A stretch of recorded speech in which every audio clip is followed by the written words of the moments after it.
Part A. Find the average rate of change. Average rate of change is just a slope. So if we're looking for a slope between 2 points, we need to find f of 4, and we need to subtract f of -3 and put it over 4 minus -3. So first off, f of 4 should come from this bottom equation, the second part of f of x. So if we plug in 4, that would be -4 plus 3 cosine 2 pi. Cosine of 2 pi is 1, so -4 plus 3 times 1, which is -1. F of -3, that should be easy enough. Plug in -3 squared is 9, you end up with 0. So part A, -1/7. That should have hopefully been very easy to get that point. Yes? 1 point for them. Part B, write an equation for the tangent line to f at x equals 3. We're going to need f of 3. What's f of 3? Well, that's -3 plus 3 cosine 3 pi over 2. What's the cosine of 3 pi over 2?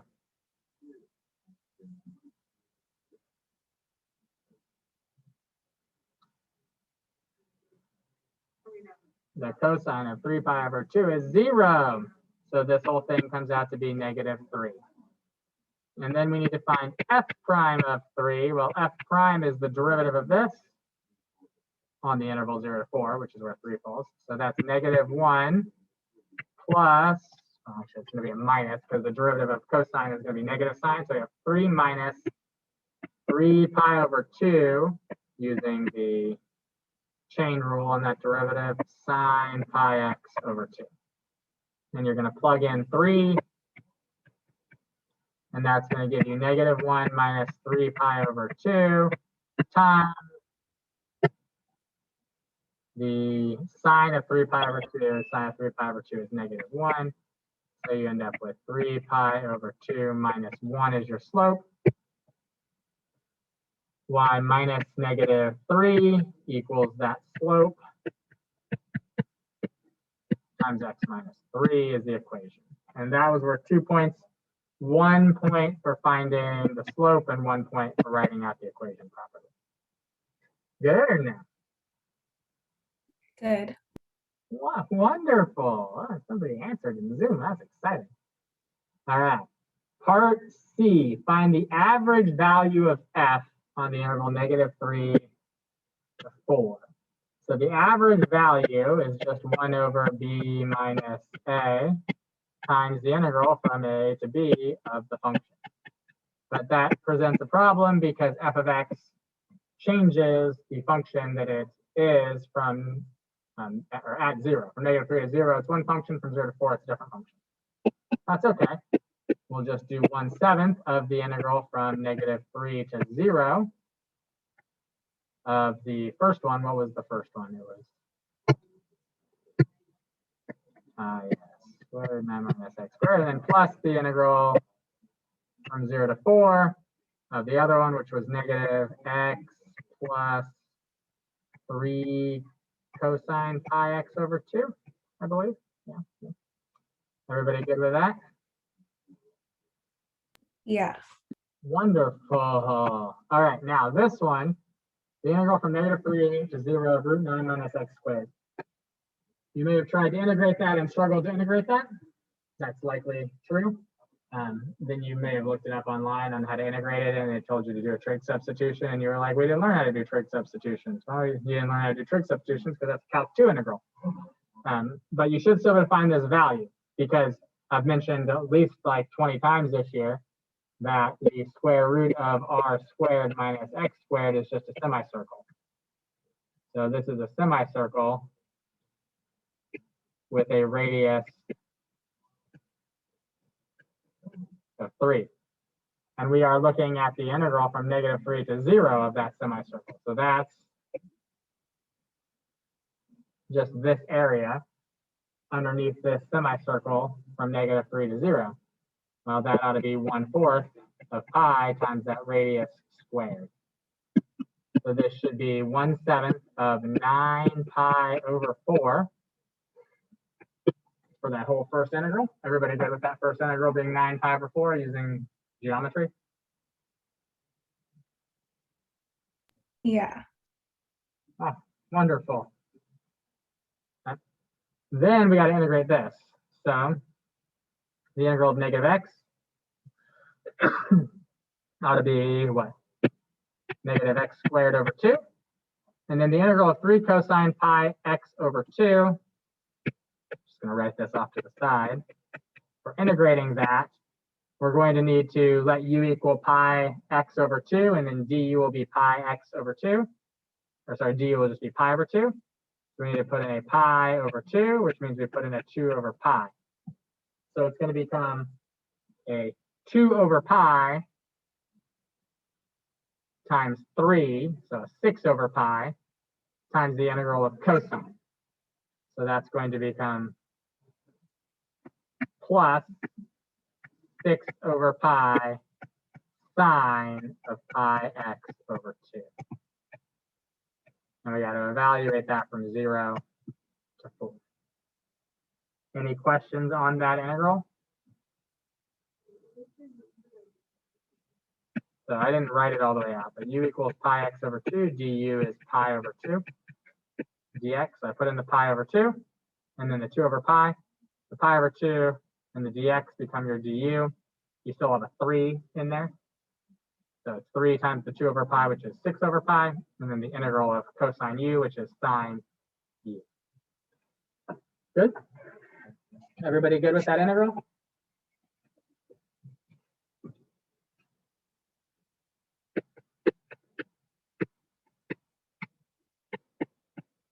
All right, so then we've got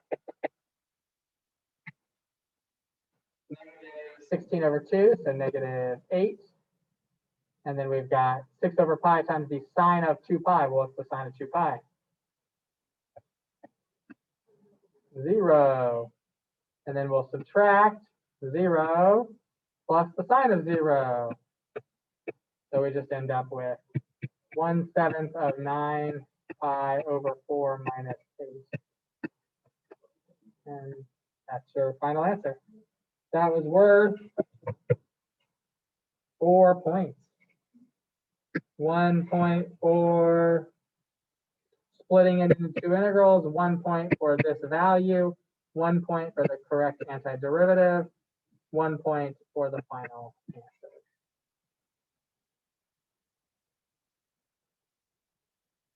Good?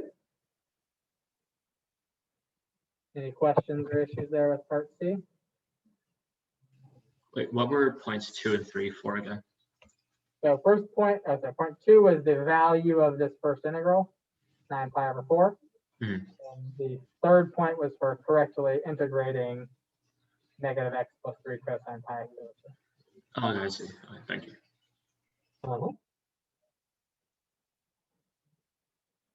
Other questions?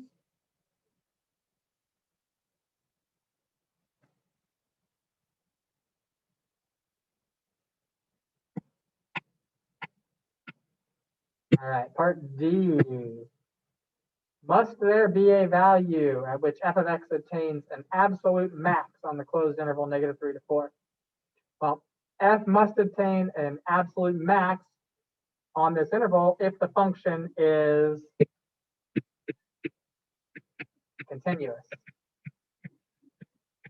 If f is continuous. What theorem says that, right?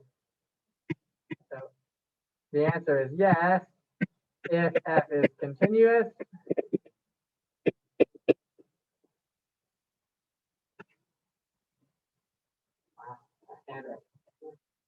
If f is continuous on 3 to 4 by the extreme value theorem. So that's the theorem we're looking at. We need to show that f is continuous. So first off, if we just look at the function, root 9 minus x squared is definitely continuous from negative 3 to 0. And negative x plus 3 cosine pi x over 2 is definitely continuous from 0 to 4. So the only place where it might not be continuous is at x equals 0. So we need to show continuity at that point, at x equals 0. So in order for the function to be continuous at x equals 0, we need 3 criteria to be met. Number 1, f of 0 must exist. Number 2, the limit as x approaches 0 of f of x must exist. And number 3, f of 0 must equal the limit as x approaches 0 of f of x. So first off, does f of 0 exist? Well, f of 0, I'd plug that into this top one here. That'd be the square root of 9 minus 0. F of 0 is, no, it's 3, because the square root of 9 is 3. Right? Square root of 9 is 3. Then we need to figure out, does the limit as x approaches 0 of f of x exist? Well, in order for a limit to exist at a point where one side of it has one function and the other side has a different function, you need to find the limit as x approaches 0 from the left of f of x and see if it equals the limit as x approaches 0 from the right of f of x. Well, from the left, that limit is just f of 0. That's just 3. On the right, we need to plug in 0 to that function. So that's 0 plus 3 cosine of 0, which is, no, that'd be 3. Cosine of 0 is 1, so 3 times 1 is 3. Yeah, so yes, the limit as x approaches 0 of f of x exists, it equals 3. So does f of 0 equal the limit as x approaches 0 of f of x? Yes, they both equal 3.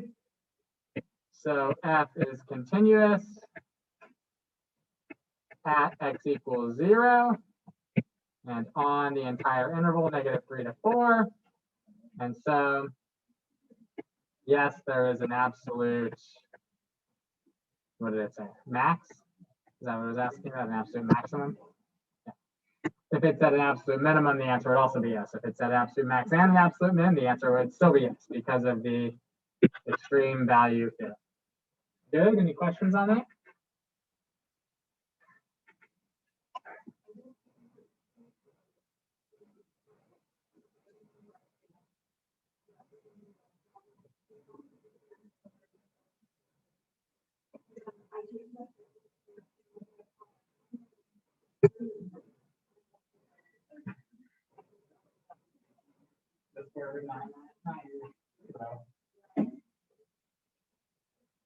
All right, everyone's good there now? Okay. The second one, question 2. We have a continuous function from -4 to 4. And it's got a bunch of stuff in here. One, it's got vertical tangents at -1/2, and 5/2. This parabola here is -x² plus 5x minus 4. The area of A is 3. The area of B is 5. And G is the integral from -4 to x of f. First off, find g of 0. So g of 0 ought to be the integral from -4 to 0 of f of t, dt, which should be this triangle minus 3. 1/2 of 3 times 3, base of 3, height of 3, and then minus this 3 because it's below the x-axis. So 9/2 minus 3 ought to be 3/2. Everybody good there with part A? For the first part of part A?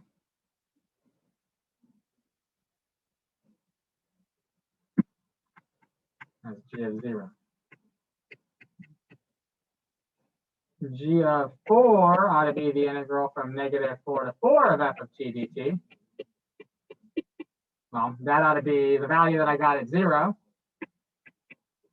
plus the integral from 0 to 4. And so that integral is plus a 5 for this region of B, and then plus the integral from 1 to 4 of -x² plus 5x minus 4 dx. Good or no? Good. All right, 5 is 10/2, so 3/2 plus 10/2 is 13/2. Plus negative x cubed over 3 plus 5 halves x squared minus 4x from 1 to 4, which is 13 halves plus negative 64 thirds plus, what is that, 40 minus 16 minus negative 1/3 plus 5 halves minus 4. Do some arithmetic and you get some answer. Let's see. 13 halves minus 5 halves is 8 halves. So that's 4. Negative 64 thirds plus a third is negative 63 thirds, which is negative 21. And we got plus 40 minus 16. That ought to be plus a 24. And we got a plus another 4, so that ought to be a plus 28. So we got 4 minus 21, negative 17, plus 28, which is 11. And part A there, it looks like, was worth 4 points. 1 for finding g of 0. 1 for splitting g of 4 up into these multiple pieces where you have integral from 1 to 4, and then you have these other values. And then another point for correctly anti-differentiating, and then another point for the correct final answer. Any questions there on part A?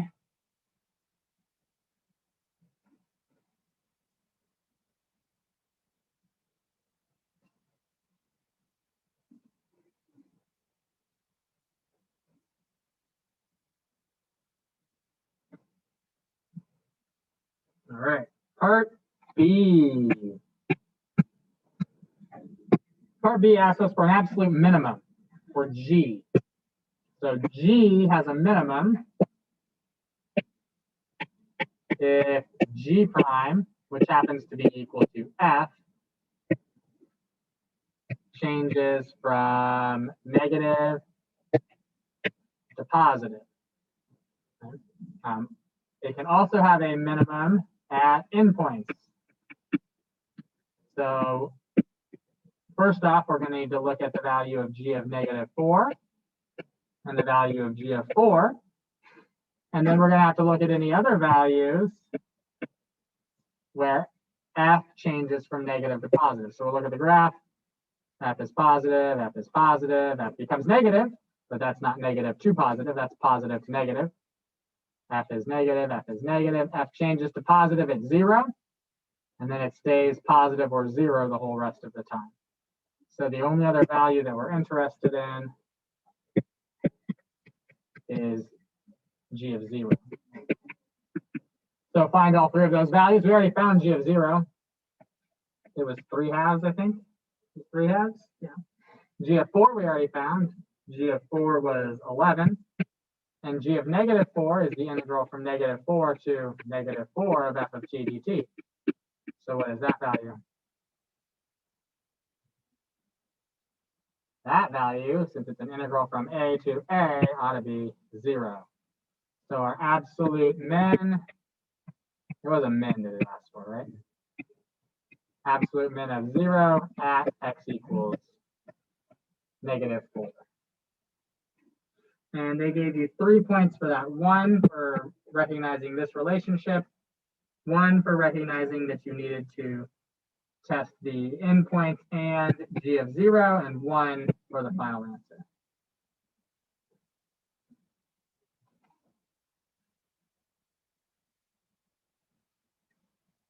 Any questions there on B?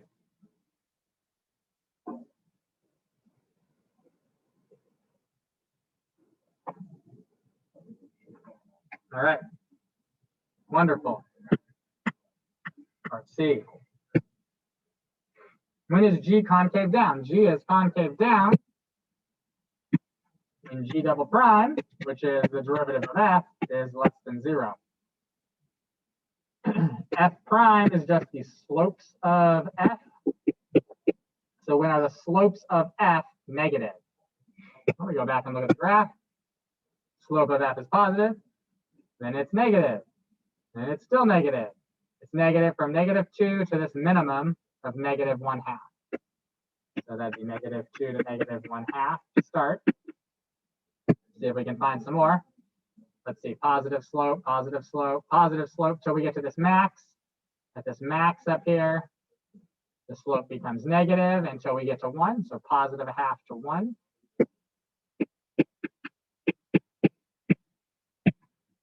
And looks like there's going to be some more from 1 to 5 halves. That slope is positive.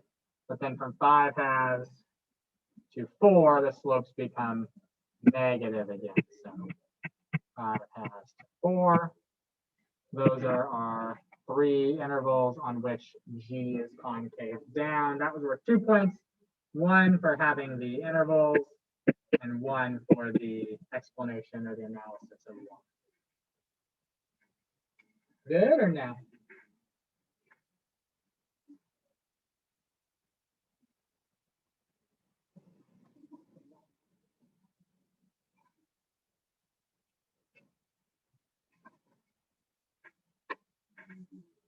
Haven't heard anything from anybody in the Zoom for a while. You guys all doing okay there? Yeah, good. Excellent. Poor Emily just feels like she's sitting here all by herself with nobody else listening or paying any attention. I'm glad that somebody else is. All right. Brandon and Chloe are riding their bikes. Isn't that nice?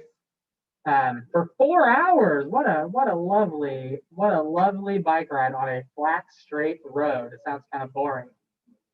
Nice if the road did something other than being flat and straight, but oh well. We've got Brandon's velocity in the chart. We've got Chloe's velocity from the function. We want to know how many miles Chloe traveled from t equals 0 to t equals 2. Total number of miles would normally be an integral of speed, which is absolute value of velocity. But if we think about this function, because we don't know how to integrate absolute value, especially now without a calculator, if we think about this value t e to the 4 minus t squared, well, e to any power, whether that number is positive or negative up here, that value is always positive. And if I multiply it by a positive number, this thing is always going to be greater than or equal to 0. And if the thing that I'm taking the absolute value of is greater than or equal to 0, the absolute value is redundant and unnecessary.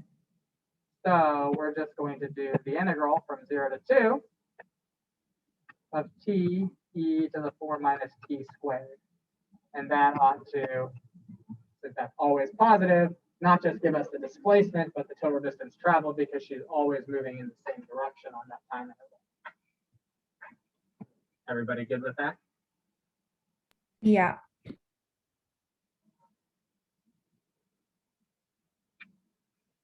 All right. How do we integrate? U equals 4 minus t squared. Du is negative 2t dt. So I'll put in a negative 2 and a negative 1/2, and turn this into negative 1/2 of the integral of e to the u du. And my limits of integration will go from being 0 to 4 minus 0 squared, so 4. And then the top one will become 4 minus 2 squared, which is 0. So they flip to 4 to 0. Normally, we don't like to have the lower limit being larger than the upper limit. So we will flip those probably. You don't have to flip them, but I'm going to. 0 to 4. Instead of a negative 1/2, we'll make it a positive 1/2. E to the u du. And then this just becomes 1/2 of e to the u from 0 to 4, which is 1/2 e to the 4th minus 1/2 e to the 0. And e to the 0 is just 1. So 1/2 e to the 4th minus 1/2 is how far she went in those first 2 hours. That many miles.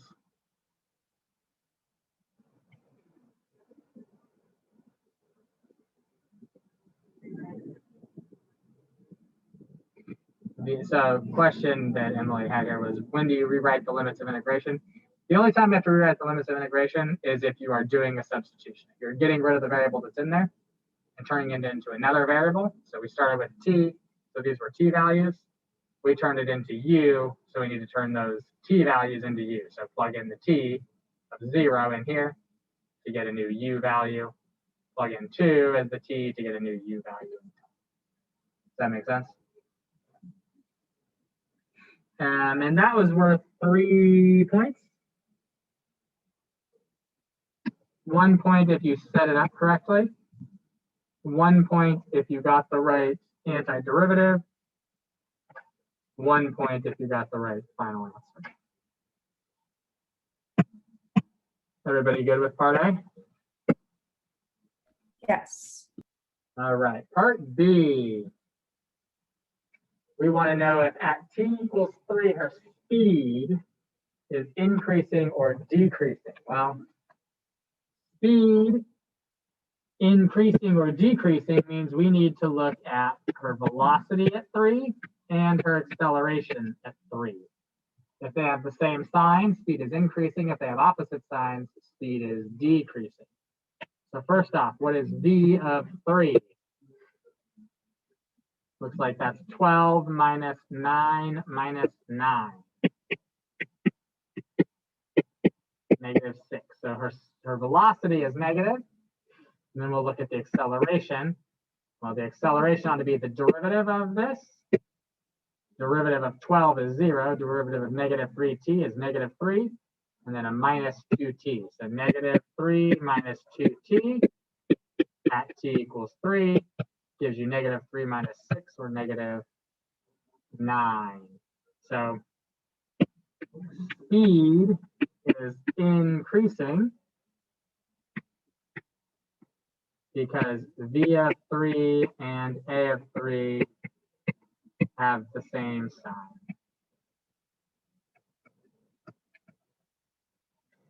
Good or no?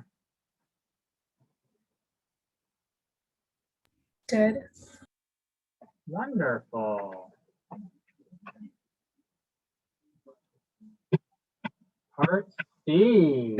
Oh, sorry. Part B, point breakdown was 1 point for getting those two values, 1 point for the explanation. All right, for part C, we want to know if there's a time t between 0 and 4 at which Brandon's acceleration is 2.5 miles per hour. So acceleration is the derivative of the velocity. So we are talking about probably the mean value theorem here to go from velocity values to acceleration values. So we've got to think about the interval from 0 to 4 and what the average rate of change on that interval is. So it was 11 minus 1 over 4 minus 0, which would have been 10/4, which would be 2.5. And so we would say yes, by the MVT, average rate of change is 2.5. So instantaneous must also be, and you would say that d of t is continuous and differentiable. And it tells you up here that it's differentiable, so therefore it must be continuous. And let's see here, they gave you 2 points for that. They gave you 1 point for getting that 2.5 and 1 point for the explanation. Now, suppose that this on our chart from 0 to 4 had not come out to be 2.5. You might be tempted to say the answer is no, but that's not necessarily the case. Hopefully they don't do this to you on the test on the 9th. But if that came out to be no, you still need to check, like, well, from 0 to 3, because if the average rate of change on 0 to 3 was 2.5, that would mean that somewhere between 0 and 3, it must have been 2.5. Also, the instantaneous rate of change would be. And if it was instantaneously 2.5 between 0 and 3, that would mean that it must have been between 0 and 4 also. And if 0 and 3 didn't work, check 0 and 2. If that doesn't work, check 0 and 1. If that doesn't work, check 1 and 2, and 1 and 3, and 1 and 4. And check every single possible interval to see if any of them are 2.5. That'd be a nightmare, a real pain if they asked you to do that, but it's possible that if one of those smaller intervals equal 2.5, then that it would still be true on 0 to 4. Even if, from 1 to 3 it was true, well, then it's for sure true on 0 to 4. It's true on 1 to 3. Does that make sense, everyone? Why you might need to check smaller intervals.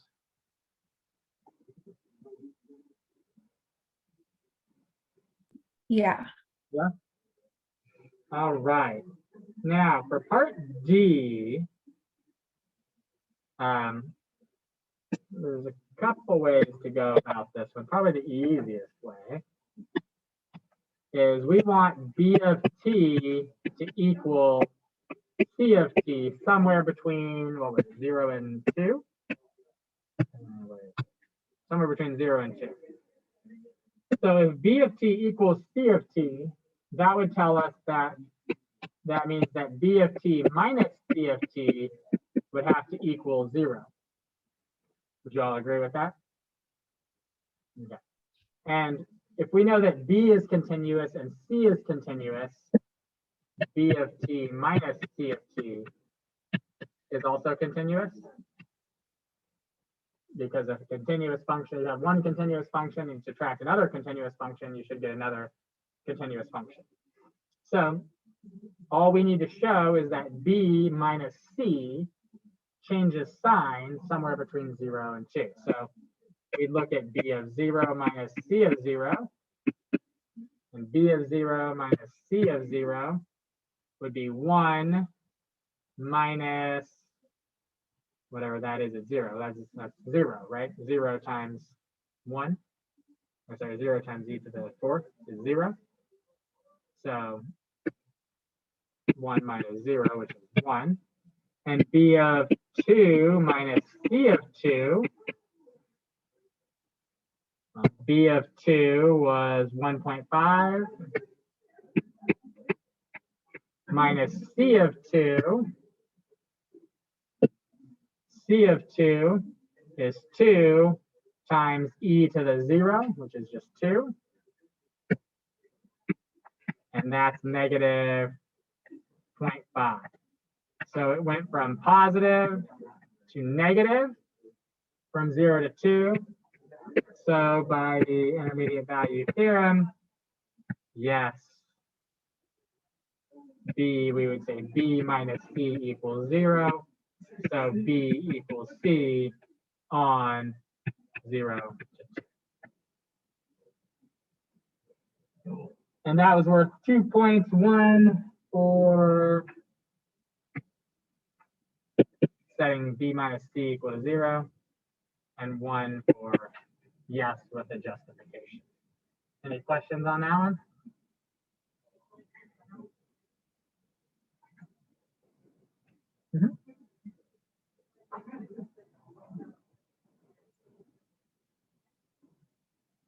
It still could have, yeah.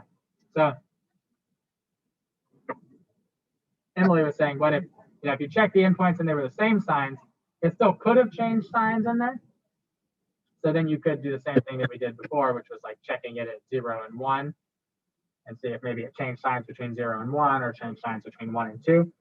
But if you checked 0 to 1, 1 to 2, and 0 to 2, and it didn't guarantee that it changed signs anywhere on there, then you would say, no, there doesn't have to be a sign. Does that make sense to everybody? Anybody in Zoom have any questions?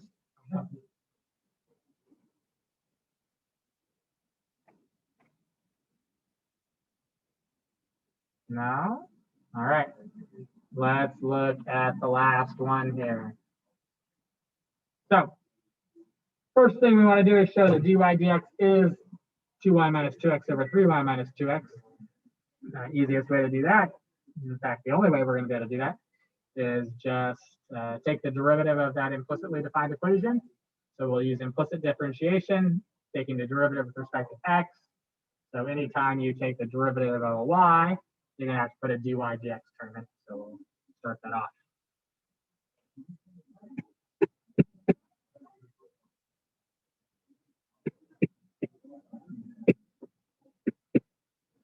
First two terms are pretty easy. 4x plus our 6y dy dx. Then we have minus 4x. So I'm going to call the minus 4x the first part for the product rule, and the y the second part. So minus 4x dy dx. And then the derivative of minus 4x is minus 4 times the y equals 0. Everybody good with that derivative?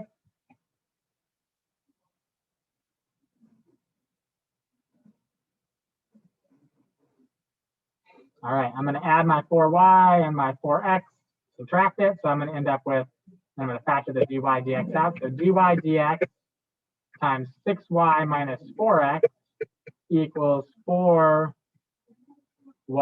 minus 4x. We can divide by the 6y minus 4x.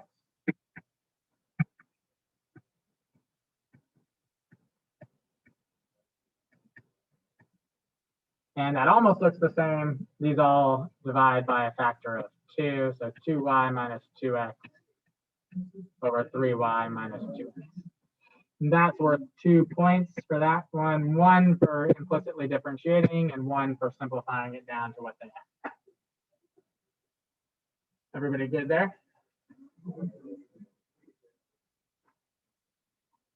All right. Oh, yeah, question? No? No questions. All right. Part B. Find the slope of the line tangent to the curve at each point on the curve where x is 6. So should be clued in that there might be more than one point because it says at each point where the curve, or on the curve where x is 6. So we'll just go back to our original curve and plug in 6 for x. 72 plus 3y squared minus 24y equals 36.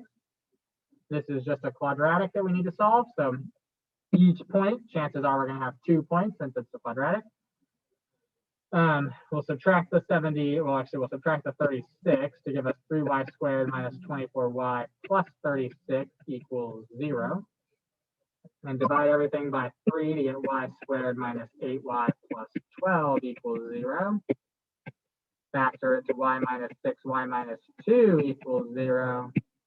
And get 2 different y values that go with x equals 6. So we have the point 6, 6, and we have the point 6, 2.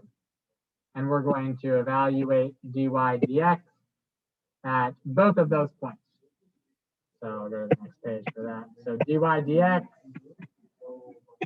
at 6, 6. Now if we plug in 6 for x and 6 for y, the numerator is 0. We have 0 over 6. So at 6, 6, the slope is 0. And what was the other point? It was 6, 2, is that right? So we'll plug that in. 6, 2, so 4 minus 12. And then the other one was 3y, so 6 minus 12. So it looks like that gives us negative 8 over negative 6, or 4/3. Everybody good with that? That was worth 2 points, just 1 point for each one. Any questions on part B?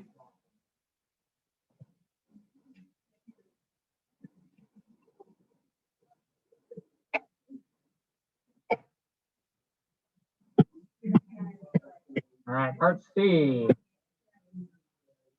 Find the positive value of x at which the curve has a vertical tangent line. So if the curve has a vertical tangent line, that tells you that its slope must be undefined there, which tells us that the derivative must be undefined, which tells us that the denominator needs to equal 0. So we're going to set 3y minus 2x equal to 0.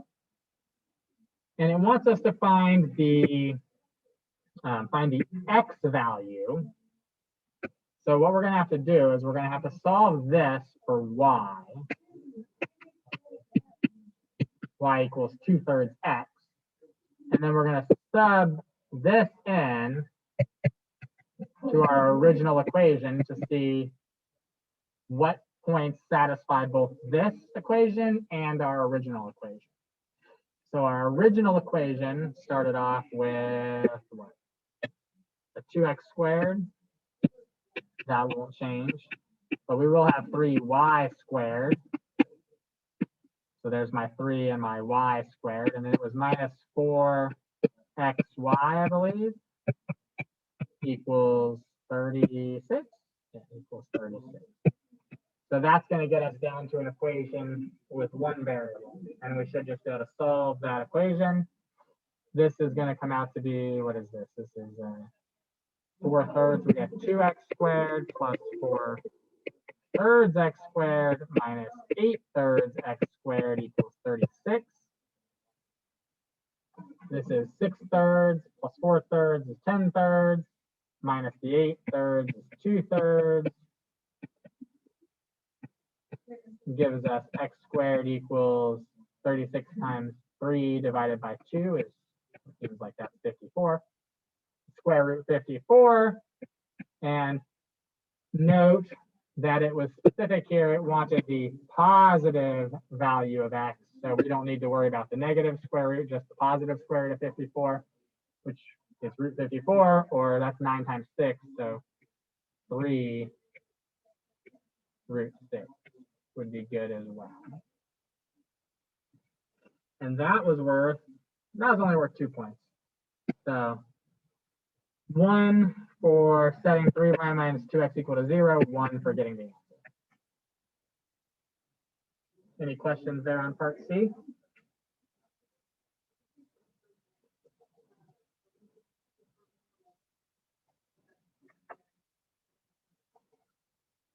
Well, the question was, how did I go from it wanting a vertical tangent line to the derivative being undefined? So slope of a vertical line is undefined, right?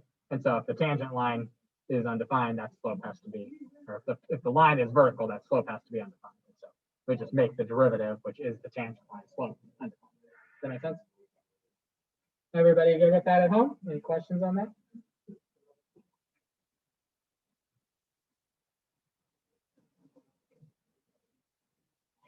All right, last part here.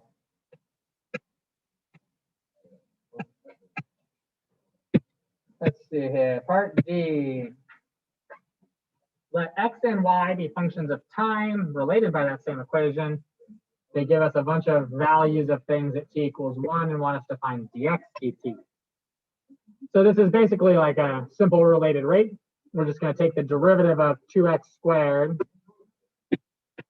plus 3y squared minus 4xy equals 36. I think that's the right equation. We're going to take the derivative of both sides of that with respect to time. And so on this side, we'll get 4x dx dt plus 6y dy dt. And then same thing that we did before with the product rule, minus 4x dy dt minus 4 dx dt times y equals 0. So I treated this as if minus 4x was one function, y was the other. So minus 4x times the derivative of y with respect to t, derivative of negative 4x with respect to t, so negative 4 times the dx dt times the y.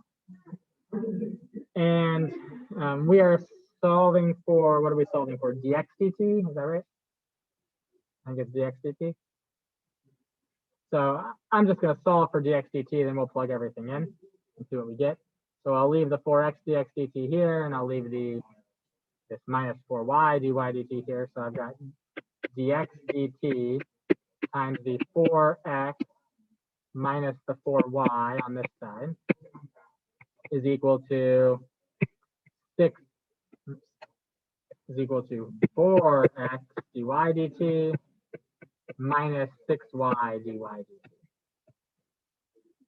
So dx dt ought to be 4x minus 6y times dy dt over 4x minus 4y.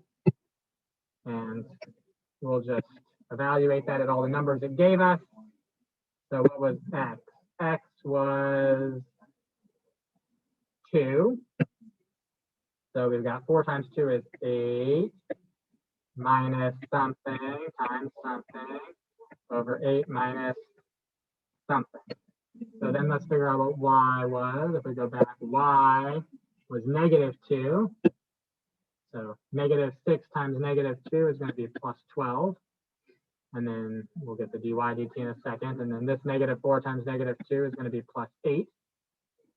And then our dy dt, they gave us a value of 4 for that. So it looks like we got 20 times 4, which is 80, divided by 16. 80 divided by 16 is 5. Everybody good with that? Any questions on that?